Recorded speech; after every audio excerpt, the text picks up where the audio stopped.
نے جس شخصیت کا تذکرہ کرنا ہے، یہ معصوم شخصیت وہ شخصیت ہے جس کا تذکرہ ہمارے بارہویں امام نے کیا، جس کا تذکرہ ہر امام نے کیا، ہر امام نے کیا. اور چوتھے امام نے تو اس انداز میں تذکرہ کیا کہ کہا کہ جو تیر ہرملا نے چلایا تھا وہ تیر ننھے علی اصغر کے گلے میں نہیں لگا تھا، ہم آل محمد کے دلوں کو چیرتا ہوا نکل گیا. یہی وجہ ہے کہ جب ہرملا گرفتار ہوا تو میرے مولا مسکرائے تھے، میرے مولا مسکرائے تھے، اس لیے کہ یہ غم اتنا بڑا غم ہے. اور علی اصغر کی قربانی بھی ایسی قربانی ہے کہ اگر علی اصغر کی قربانی نہ ہوتی تو شاید لوگ کربلا کے واقعے کو سیاسی بغاوت کا نام دے دیتے، لیکن کسی سیاسی بغاوت میں کسی شش ماہے کو، کسی شیر خوار کو اس طرح بے دردی سے ذبح نہیں کیا جاتا، ذبح نہیں کیا جاتا. اور ذبح کا لفظ میں نے کیوں استعمال کیا؟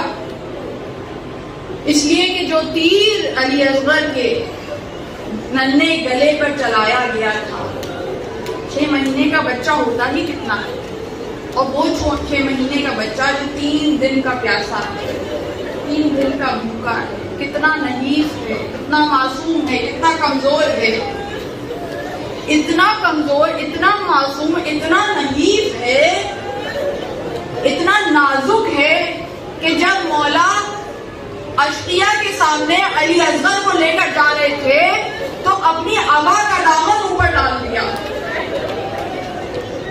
کہ کہیں میرا معصوم صغیر دھوپ سے کملا نہ جائے. اس قدر خیال کر رہے ہیں ماں اور باپ، کتنی محبت ہے امام حسین کو علی اصغر سے. مگر علی اصغر وہ مجاہد ہے کہ جس نے حلم ناصر ینصرنا کی آواز پر لبیک کہا ہے. کتنا بڑا مجاہد ہے 6 مہینے کا مگر اتنا بڑا مجاہد. اور اب جس وقت امام لے کر آئے میدان میں، امام لے کر آئے میدان میں اور کہا کہ تمہاری جو دشمنی ہے مجھ سے ہے، اس 6 مہینے کے بچے نے تو کوئی قصور نہیں کیا، اسے تو پانی پلا دو، اسے تو پانی پلا دو. مختلف آوازیں آنی شروع ہوئی. کسی نے کہا کہ شاید حسین علی اصغر کے بہانے سے خود پانی پینا چاہتے ہیں، خود پانی پینا چاہتے ہیں. تو اس وقت امام حسین نے 6 مہینے کے صغیر کو تپتی ہوئی گرم ریت پر لٹا دیا. وہ بچہ جو نقاہت سے آنکھیں بند کیے ہوئے تھا، ایک مرتبہ جب کربلا کی گرم ریت کی گرمی نحیف جسم تک پہنچی تو بے اختیار آنکھیں کھولی، حجت خدا کو دیکھا. امام حسین کی نگاہیں کہہ رہی تھی علی اصغر تم حجت خدا کے فرزند ہو، اپنی پیاس کو ثابت کرو. ایک مرتبہ علی اصغر نے اپنے چہرے کو پھیرایا، اشقیاء کی طرف دیکھا اور دیکھنے کے بعد اپنے خشک لبوں پر اپنی سوکھی